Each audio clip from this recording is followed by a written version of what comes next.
So with America pushed to the brink, President Wilson asked Congress to declare war, and the United States officially enters World War I.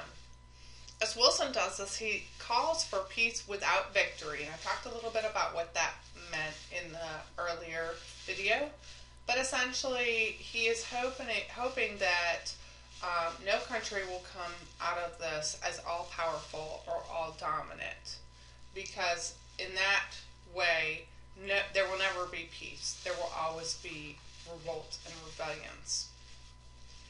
So his peace plan is idealistic. He wants to create a league for peace at the end of this.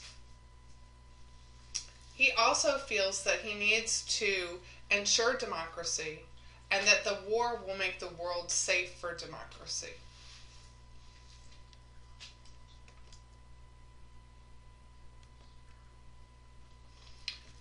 At the time the war is declared, the United States only had about 200,000 men in service.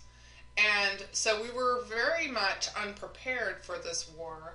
And in order to get prepared for the war, the United States government had to take a series of actions. The first thing they did is pass the Selective Service Act, which drafted over 3 million troops. This was a random selection of people, but the recruits were trained for 9 months, partly in the United States, partly over in Europe. And the United States also had to deal with how to get troops overseas. This was a transportation issue.